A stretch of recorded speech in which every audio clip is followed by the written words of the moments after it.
Hello, welcome.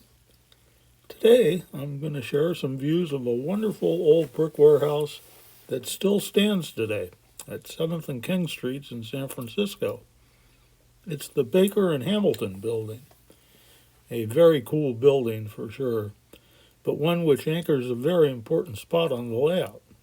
It stands at the curve at 7th Street, where Southern Pacific's fleet of passenger trains would pass as they came to and left from the depot at 3rd and Townsend Streets.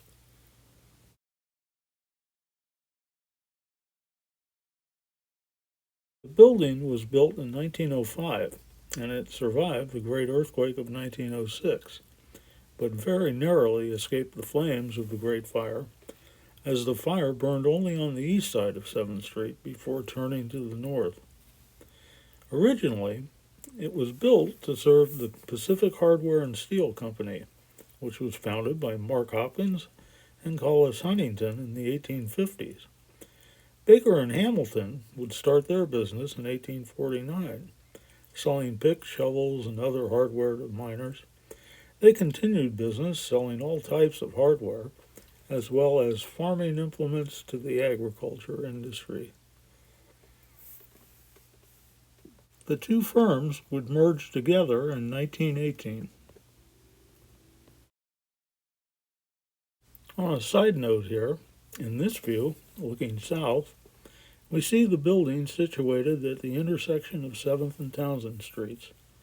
An early SP train is coming into town on Townsend Street. The front door of the building under the flag is on 7th Street.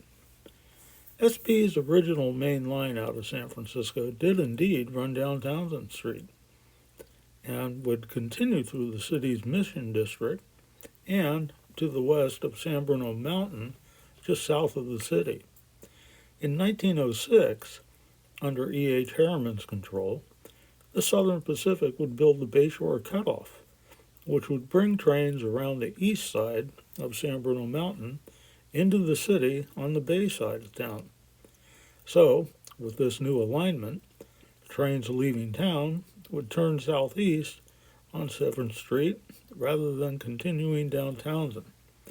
Ergo, the curve at 7th Street in front of the Baker and Hamilton building.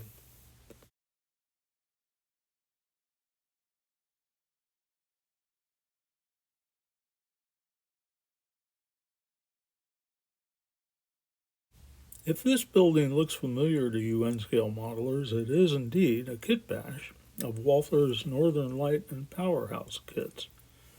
This is the kit in its out-of-the-box form. Wishing to build the Baker and Hamilton building, I noticed how the windows and arches of this kit would work really well, but they'd need some bashing.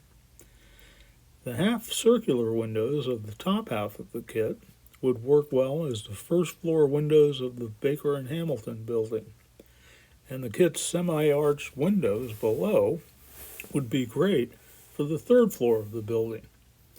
Of course, needing windows for the second floor, I simply used the lower half of the kit's upper windows. Not sure if any of that made sense, but a lot of cutting was involved to be sure. The Baker and Hamilton building would see lots of changes in town around her over the years.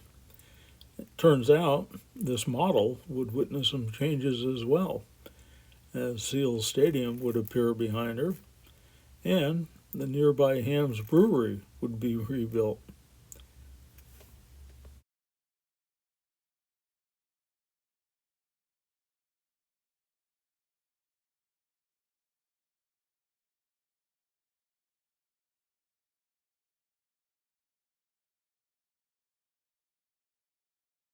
But through it all, she still stands very proudly at 7th and King Street.